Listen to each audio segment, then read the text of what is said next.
right, so we'll go ahead and get started. I know it's been a long day, and I appreciate everybody hanging with us. After me, we've got two great presentations. I think we're going to really finish on a high note with Ray's presentation on tall fescue toxicosis and how we manage that in grazing systems. So I'll go ahead and get started, and this talk is kind of designed to put some of the concepts and forage species together into a system, kind of a year-round grazing system. We probably won't graze year-round in most years, but you know, if we can graze 300 days, that's a lot better than most producers do currently. So if you can help the producers that you're working with kind of make that next step to extend their grazing season, that would be a great benefit for them and for their profitability of their operation in most cases. So we're going to talk about putting the pieces together into an extended grazing system. This is a quote from that little book that I gave you earlier. It's on page 60. It says, "A hay feeding period suspected of being too long is too long." So just think about that as we kind of go through these slides today. This is a budget from Virginia Tech. It's for a fall calving cow on a hay ration. And when we look at all the things that cost us in this production of this calf, winter feed is number one, and that's primarily hay. That makes up between 50 and 60% of the total budget. It's pretty big. So when times get tight, people start to cut things, and usually they don't cut winter feed costs because they don't write one check for that. They start to cut things that they write checks for. Could be a replacement bull they might skimp on, or they may not do a good job with their salt and mineral program. They might not call their vet when they need to. And all these little pieces of the pie, they kind of open you up to risk within that grazing system. If you really want to make a big impact on the bottom line, you've got to go after that big piece of the pie, and that's that winter feed cost. So today's presentation is going to be focusing on what we can do to extend grazing from the 200 days. A lot of people will do up to 300 or more than 300. So amazing grazing, and I know this is a simple diagram, but it gets an important point across, and that's that the good Lord gave us some very efficient harvesting machines, and it's up to us to put them in a position to harvest more forage for themselves. They replace a tractor and a mower and fertilize as they go along, and they don't even use much diesel fuel. So this is Dr. Lacefield that wrote that little book I gave you in Southern Forages. A day grazed is $1 saved, and that was kind of one of his slogans he used to like to say, and there's a lot of truth to that.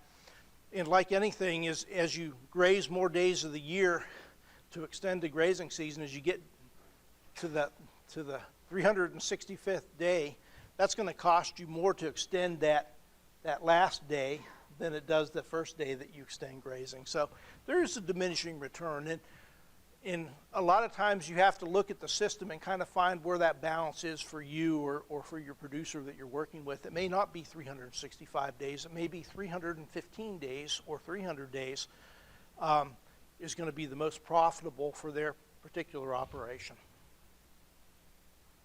So getting started, and I just want to remind you of some things that we've already talked about, but to implement an extended grazing season, certain things have to be in place. And the first one is the right attitude. You've got to want to do it. So don't try to force somebody to extend their grazing system. Usually when you try to force people to do something, it doesn't turn out really good.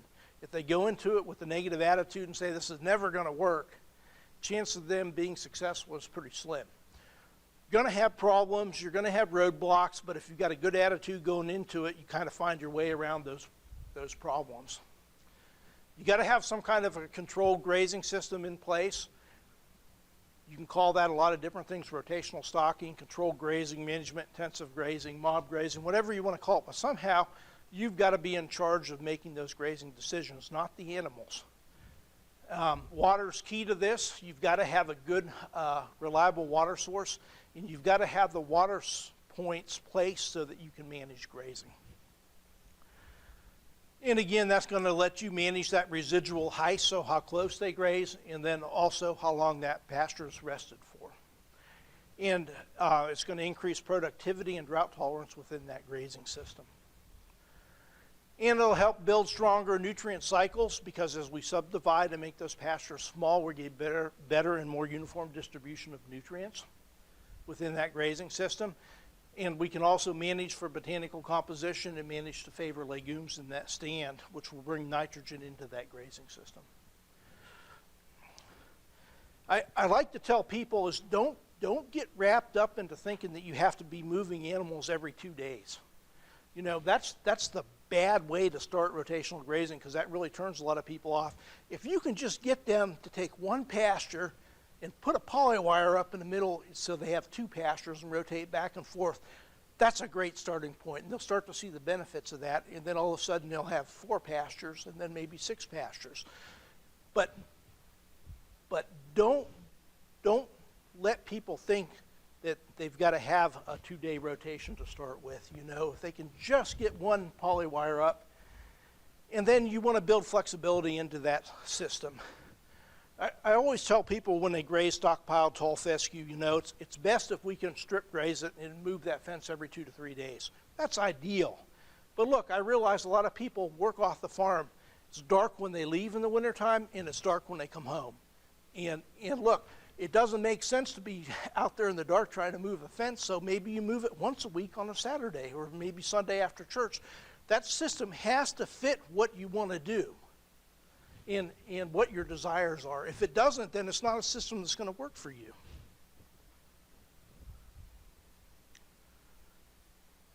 Last thing I just want to mention in terms of grazing systems is make sure you build flexibility into that system. What I mean by that is that you want to think ahead. So instead of thinking, well, I want just 2 pastures or 4 pastures, think, well, maybe 2 years down the road I might want to make this into 8 pastures. And if you do that, you start to think about, where would it make the most sense to put those watering points at? How should I lay these pastures out so that you can expand and become more intensive if that's what you want to do in the future? So the best thing you can do is build as much flexibility into that grazing system as you possibly can, especially the watering system. So another thing that has to be in place that we talked about this morning was soil fertility. You got to have that base level of soil fertility. You can't make something out of nothing. So you've got to have a base level that's going to allow you to be successful. And then you've got to get your stocking rate right. If you're working with a producer and he's just stocked way too high, I mean, you just got to tell him, you need to get rid of some of those animals or get more pasture. There's no way that you can extend a grazing season if you're stocked too high. Stocked too low, you're not efficiently using your forages and you're losing money. So what's optimum? You know, I've got an idea in my mind for the transition zone between the north and the south that's kind of an optimum stocking rate, and that would be somewhere between 2 and 3 acres per cow-calf unit, depending on the fertility of the land capability class of your ground, how productive it is, and your management. But that's going to change as you move into different parts of the country. As you move into more arid areas, you know it's going to be a lot higher number of acres per animal unit or per cow-calf unit. So we kind of talked about this already, and I'm not going to spend a lot of time, but cool season grasses, again, you get that growth in the spring and the fall. Warm season grasses, you get that optimal growth during the summer months. And they can really complement each other within the grazing season. This is a nice a display of the temporal nature of a cool and warm season grass. This is March in the south side of Virginia. We've got Bermudagrass there. It looks like it's dead, but it's not dead. It's just dormant. It went through the winter. It hasn't started to grow yet in the spring. It's too early for it. It's a warm season grass. But tall fescue is cranking right along in March in the south side of Virginia here. Back here in the corner, we can see a cool season legume. That happens to be alfalfa. It's cranking right along in the spring. So as things get warm, tall fescue growth is going to start to slow down as we get into mid-June. And Bermudagrass growth will just be getting cranked up, and it's going to produce a lot of forage to graze during the summer months. So this is a growth curve for tall fescue for Western Kentucky, we've got a hump of growth in the spring, hump of growth in the fall, not much going on in the summer months. We can add a summer annual grass into that grazing system to fill that summer slump and cool season forage production down.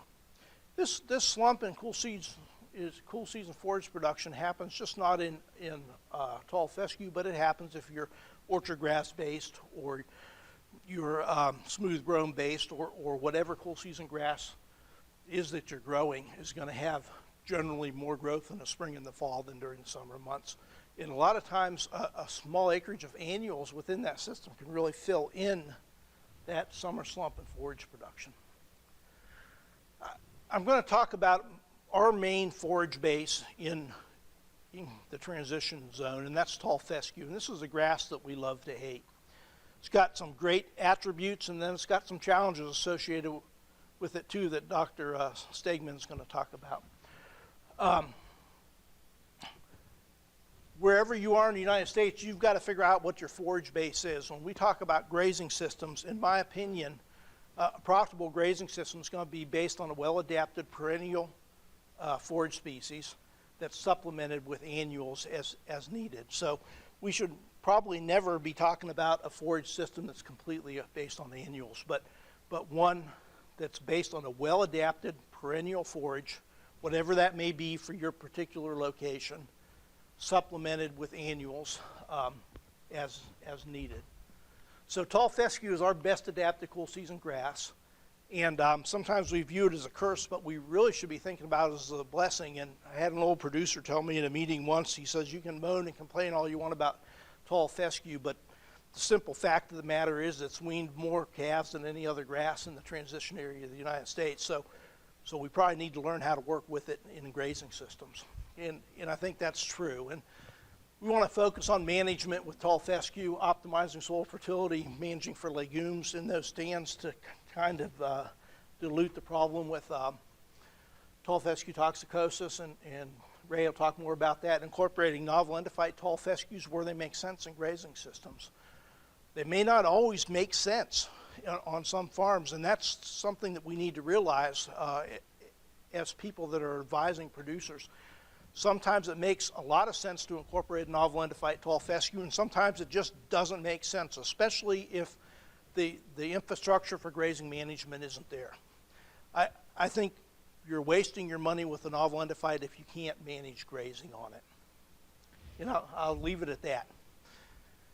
Probably our strongest and most underutilized attribute of tall fescue is stockpiling for winter grazing. God, it's a great way to extend the grazing season. If you're in an area that grows tall fescue, I mean, and you're not stockpiling, or you've got producers not stockpiling, they really need to think about incorporating that into their grazing system. That's one of the easiest ways they can start to extend their grazing season.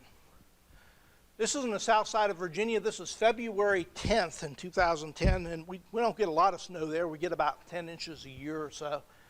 But here we are almost in mid-February. We've got crude protein in this stockpiled tall fescue of 16% and total digestible nutrients of 60%. We don't make hay that good in the south side of Virginia. And that's important to realize. One of the biggest advantages of stockpiled tall fescue is that it's usually higher in forage quality than most of the hay, maybe all the hay that we make in Virginia and Kentucky. So that's a real advantage for us, especially in a fall calving system, to have something this good a quality this late into the winter months that animals can actually harvest for themselves. I'm going to talk about a whole bunch of different forage species today and show you a little bit of data as we go along. This is some work that we did with Bermudagrass in Virginia. And sometimes I call it the Timothy of the South, because if you make a nice Bermudagrass hay, I mean, it is a beautiful thing, a beautiful hay. In fact, the hay that wins the hay contest at the American Forage and Grassland Council meeting every year usually comes out of northwest Arkansas and is the Bermudagrass hay. John Jennings has just worked with those producers with their fertility and harvest management program to make a really beautiful hay. Well adapted to Kentucky and other transition zone states. You know, really it's been relatively little adapted, and I think it goes back to the fact that the older Bermudagrass varieties had to be established from vegetative parts of the plant. We call them sprigs. And that's simply when you dig up the plant in late winter and actually take pieces like this and transplant them into another field, and then they start to grow. And we never really in the upper south had the infrastructure, the sprig diggers, and they have special machines to plant it with to really facilitate the adoption of Bermudagrass. Now, more lately, they've developed cold-tolerant seeded Bermudagrass varieties, and that really has given us the ability to incorporate Bermudagrass into grazing systems in a much easier manner. It's small seeded, but we have the equipment already on most farms to seed small seeded forage crops. Seeded Bermudagrass is marketed two ways, either as a cultivar, and that's one single pure variety in a bag, or it's marketed as a blend. I wouldn't say it's dishonest, but one of the things that seed companies do with blends is they give it a trade name. Okay, so like Ranchero Frio, so great trade name. What they put in that bag from year to year can be completely different. So that's important to realize when you buy a seeded Bermudagrass blend, look on the seed tag. It should tell you on the seed tag what varieties are in there. Make sure the varieties that they have in that blend are cold tolerant, because sometimes they'll slip in some giant Bermudagrass which is not adapted to more northern areas and will winter kill. So just make sure you know what's in the bag. This is some data that we did. This is under clipping management in the south side of Virginia from 2001 to 8. Over that period, we had yields in the range of 6 to 7 tons of dry matter per acre.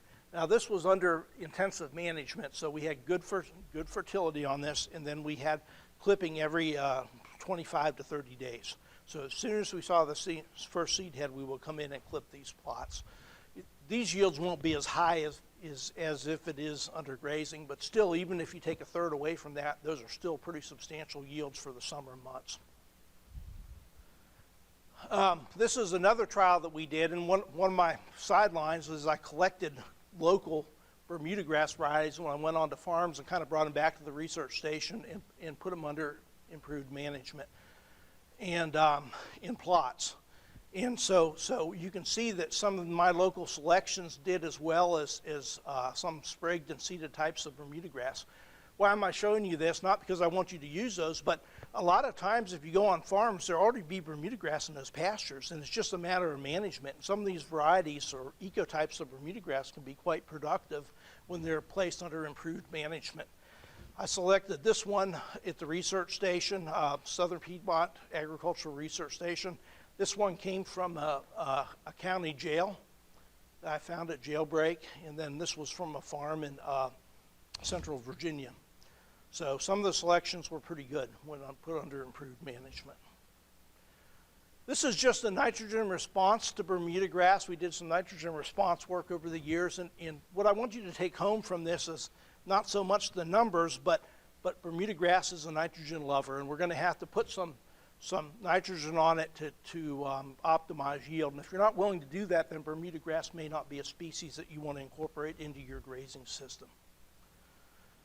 Forage quality was pretty exceptional with the Bermudagrass. This is averaged over this period here, 2002 to 2008.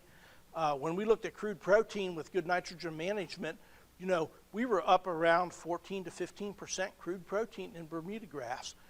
Total digestible nutrients, you know, we're ranging in the 60s to mid-60s in some cases. Now, I just want to reiterate, the number one factor impacting forage quality is what? So what's the number one factor that's impacting forage quality? If you go home and somebody asks you this, you're going to be able to tell them, right? Maturity, stage of maturity at harvest. So, and we were on top of this trial, so this did not get mature. What? Don't feel bad, they're just shy. All right, I want to talk just a little bit about crabgrass. Over the years, we've done a considerable amount of work with crabgrass, and people make fun of me for working with crabgrass, but if it wasn't for crabgrass, we'd have a lot of hungry cows in the south side of Virginia during the summer months. And It's well adapted to the Mid-South. Well, it's pretty well adapted everywhere you go, I guess. And it acts like it is truly a warm season annual grass, but it acts like a perennial through that prolific reseeding. So I remember the first time I told my farm manager in Virginia, I said, I want to let it go to seed so it'll reseed itself. He goes, I want to know how to keep it from going to seed. And there's a lot of truth to that, because in the fall it's like the crabgrass senses the shorter days and just starts shooting a seed head up to kind of perpetuate itself. Again, it has to be double cropped with the winter annual. It doesn't really matter what winter annual, whether you're using a brassica or a brassica small grain mixture or annual ryegrass, but it's only productive from about mid-May until September. So we've got to have something else going on that acreage in the in-between time. Good yield potential, not as high as Bermudagrass, but where it outdoes Bermudagrass is forage quality. It's very digestible. No prussic acid like a sorghum species may have. Can accumulate nitrates under limited conditions. Only under really high nitrogen fertility rates have I ever seen it accumulate nitrates. This is actually Red River Bermudagrass 60 days after we planted it in 2001 at the Southern Piedmont Research Station. So you know, it was probably this tall 60 days after planting. So it can be very productive. There are several Bermudagrass varieties, crabgrass varieties available. Red River, Quick and Big, Mojo, and they've been selected for more upright growth, and they've been selected for bigger leaves and more leafiness. And those are ones that you should think about using if you want to incorporate it into a grazing system. And again, this is nitrogen response. We had maximum nitrogen response at 305 pounds. Don't ever put 305 pounds of nitrogen on crabgrass. You want to be back down here on the straight part of the curve, somewhere in this, 80 to 150 pounds, depending on how you apply it. You would never apply that much nitrogen at one time. You would apply it as split applications to stimulate growth as you go through the grazing season. Yep.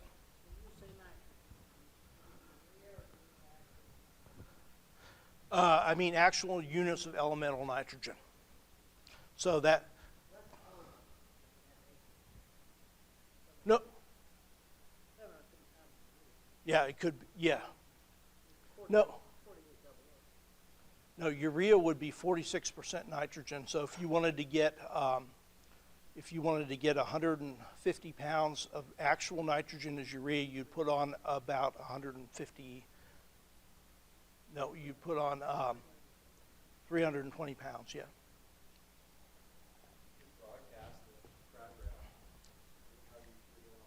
That's a good question. So crabgrass is a pretty small seed, and we used a clean seed bed. So we tilled a seed bed up, compacted it, and then kind of spread that seed. We mixed the seed with a carrier and kind of spread that seed onto the seed bed, and then came back and cultipacked it again.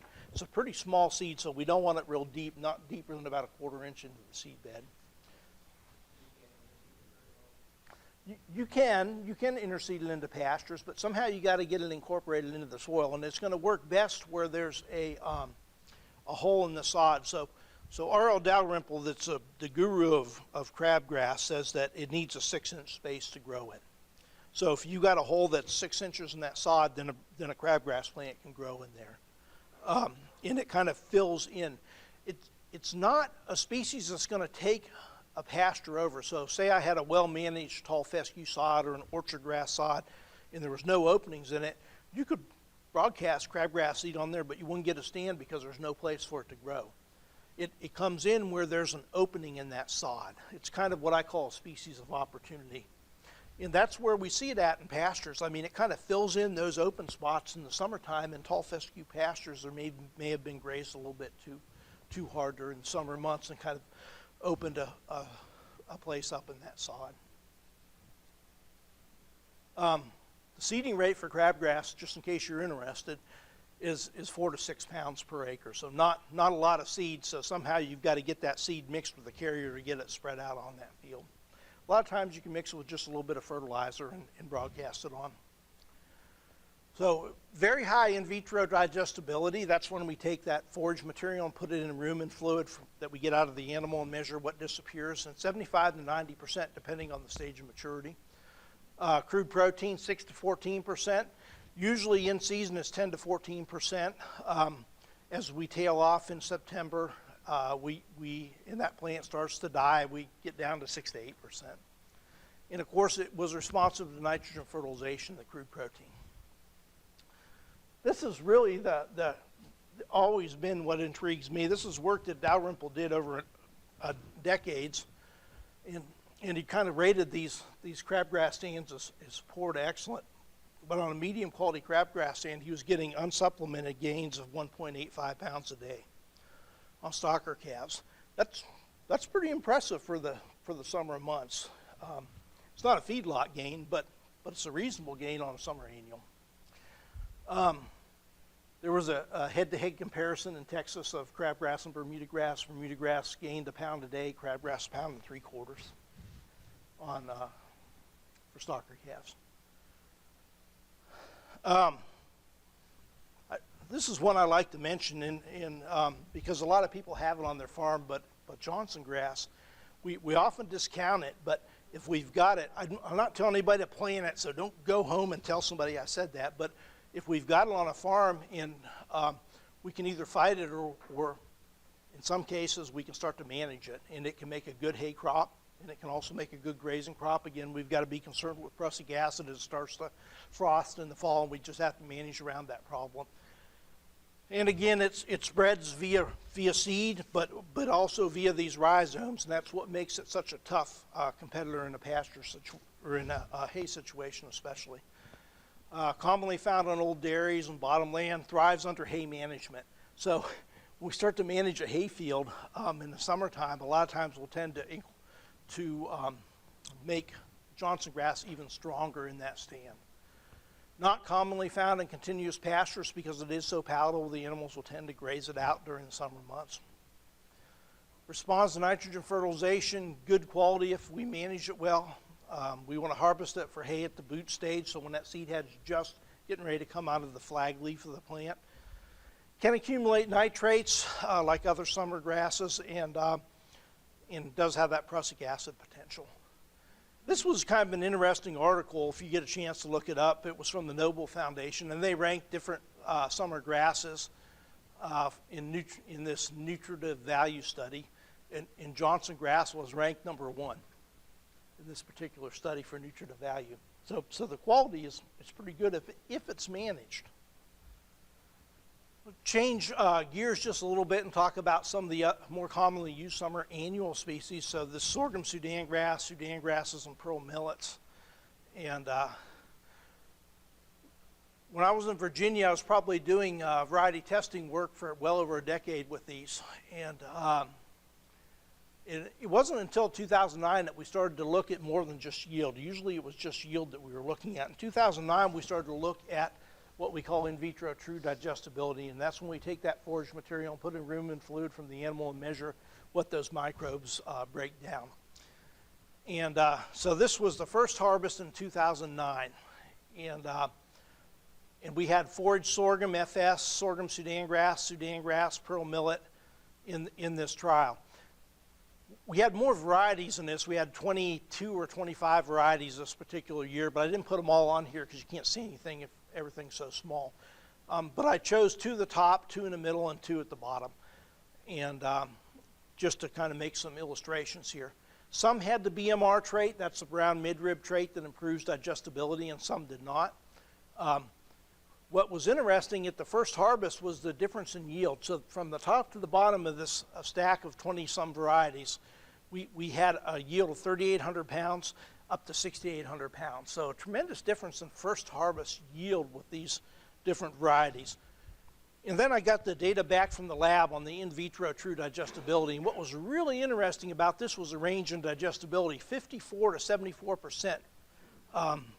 So a huge range in digestibility at that first harvest.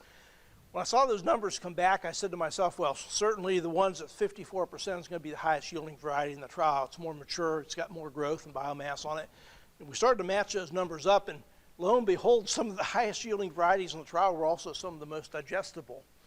And that kind of got me interested in this relationship between yield and digestibility in these summer annual grasses. And over the next, I guess it's been 7 or 8 years, we've been documenting both the yield and digestibility of the summer annual grasses, looking for these varieties that have both high yield and high digestibility. And they're out there, and we try to find those. And again, that's that brown midrib trait there. So this is the impact of the brown midrib trait on in vitro true digestibility. Very consistent over the years. So it's not bouncing around from one year to another. If we're incorporating a summer annual into a grazing system, we really need to think hard about recommending a brown midrib variety, especially if animal performance is on our mind. We've seen pretty consistently about a 3 to 5% increase in digestibility just by selecting a variety that has the brown midrib trait. Sometimes it can be, and this is averaged over all the varieties in the trial each year, sometimes that difference can be much greater for individual varieties. Yeah, I've got a whole presentation on that. If you're interested in that, I can send it to you.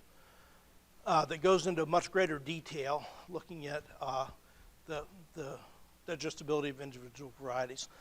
So anyways, over this time period, I've accumulated all this data. I've got all this data in spreadsheets, and I've got all these data points, thousands of them, and you give them to producers, and they look at them, and they say, huh, that's nice. And then they turn around, and that's the last time they ever look at it. And what I tried to do is figure out a way to show producers that data visually. And I came up with this graph, and what I did was I indexed the yield and the digestibility against the average for the trial. So for example, 0 on here is the average yield for this trial. So we can rank varieties either above average in yield or below average. I did the same over here for digestibility on the y-axis. 0 is the average digestibility for the trial. So we can rank all the varieties as either being above average in digestibility or below average. And then I divided this thing up into 4 quadrants. And in this quadrant down here are varieties that had below average yield and below average digestibility. Those are varieties that we probably don't want to recommend for a forage program. The ones in the upper right-hand quadrant have above average yield and above average digestibility. Those are ones that we may want to think about incorporating into a forage program. And anyways, we've done this since 2009. And for each year, I go through and I put an X in a box for varieties that had above average yield and above average digestibility. They were in the upper right-hand quadrant. And then we start to see trends. We start to see these varieties that have maybe 2 or 3 years that they're above average for both yield and digestibility. That means they're robust varieties. They're varieties that have done well under different years, different rainfall conditions and so on, and have still yielded above average in yield and digestibility. And those are varieties that we really want to think about incorporating into a forage program that are highlighted in yellow there. Is there any questions on that? All right, so this is getting way out there, but that's my dad, and this was taken a long time ago. That's my oldest son and my dad, and my oldest son started college this fall, so you can tell it's been a few years since this was taken. But this is from my dad's farm in Northeast Ohio, a little bit of corn that he didn't get harvested in time. And the question is what do you do with that? Do you graze it, or do you wait until the ground freezes and come back and harvest it? And, well, he harvested it because, of course, dads never listen to their sons, right? But anyways, the question is does that have any grazing value? And it certainly does. We know we've grazed corn stalks forever. That's not a new practice. And what's the first thing a cow does when she goes into a cornfield to graze corn stalks? She gleans whatever ears are left in that field and starts to eat the leaves and chew on the husk a little bit and then chew on the stalks a little bit. But does it have potential for grazing? And we did a study where we planted a grazing type corn, just a good strong Pioneer hybrid, and then a sorghum Sudan sterile hybrid. And And we looked at yield. I'm not going to show that. We looked at yield and quality as we moved from September to March. So we treated this just like a regular corn crop, planted it, and then we, every month during the winter, we went in and took yield and forage quality samples. And what we found was that our corn whole plant, and this is the whole plant from the stalk to the top, including the ear, ground up and analyzed for forage quality, you know, we were exceeding 60% TDN. We're close to 65% TDN for the entire winter, and it was very consistent across the winter months. Yield was also fairly consistent across the winter months, and maybe some stalks fell down, but it's not that big of a deal if you're grazing it, right? Because you're not trying to harvest it with mechanized machinery. And so we were meeting the requirements in terms of energy for a growing steer plus a lactating cow. Crude protein was a little bit deficient, so in this type of a system, you would probably have to supplement crude protein. Probably a good alfalfa hay would take care of that if you fed some of that along with the corn, standing corn.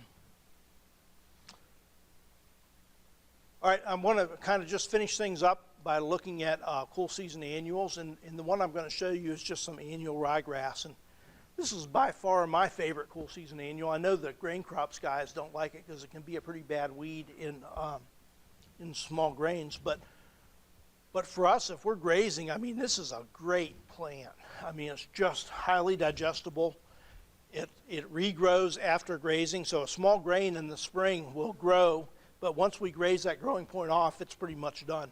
Annual ryegrass keeps regrowing until temperature limits growth, and that usually happens in the transition zone sometime from early to mid-June is when growth really gets suppressed in annual ryegrass. Well, it starts to slow down whenever you get over about 70 to 75 degrees. Yeah. So this is just a summary of the variety trial for 3 different varieties over the years, and what we found is it has a pretty consistent yield if you look across the years. Some years are higher than others, but on average, we've got about 7,500 to 8,000 pounds of dry matter produced in this system, and this is with 3 to 4 cuts. So this is actually under clipping, not under grazing. But the dry matter potential is pretty high, and most of that dry matter will come from the first 2 cuttings. About 70 to 75% of the total dry matter comes from the first 2 harvests. So let's put it all together into a grazing system, and so our goal, you know, we could make a 365-day goal, and that's okay. I said 300 grazing days here.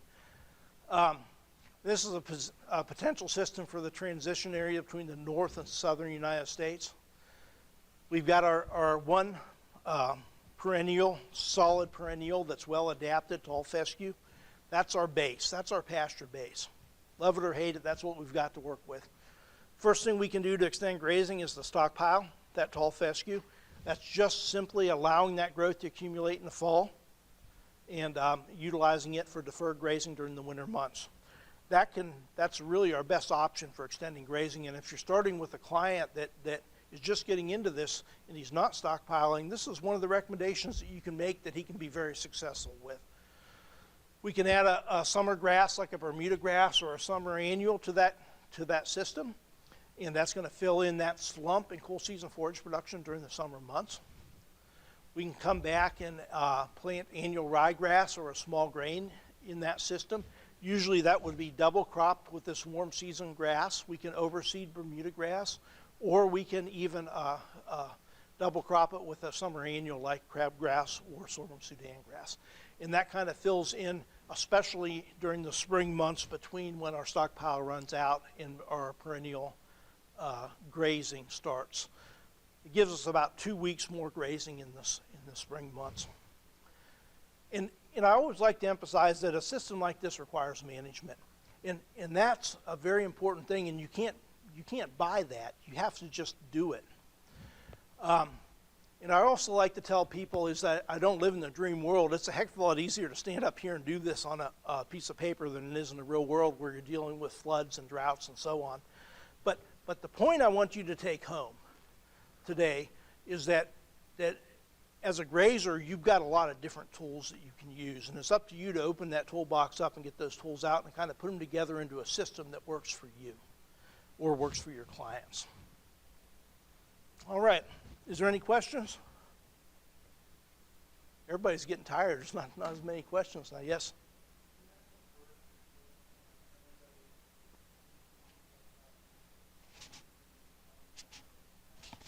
Yeah, I'm not doing any of that work, but that's happening, yeah. We do a lot where I am. Yeah.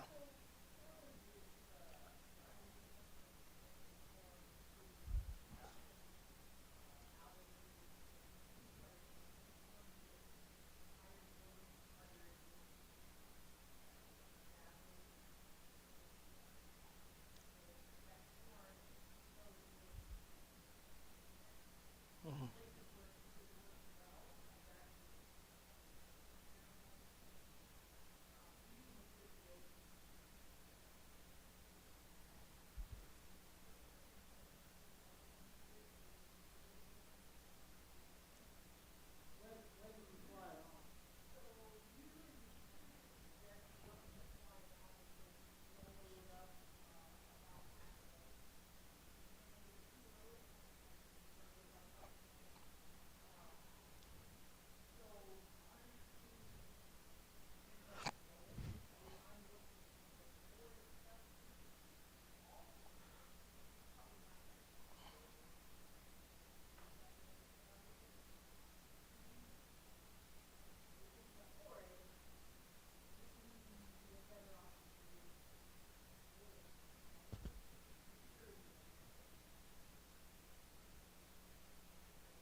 Well, don't get disappointed, but not everything works every time.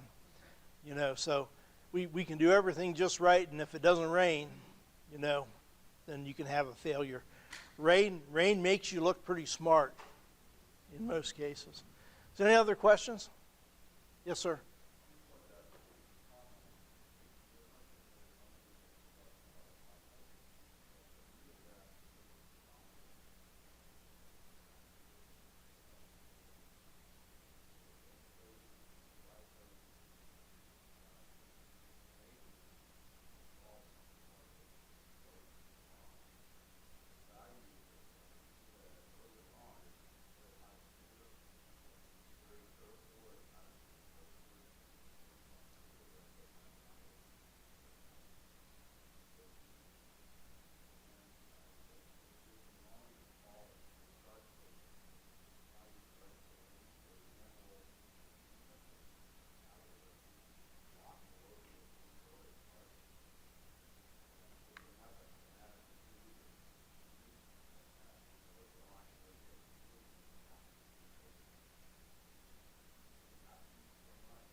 Right.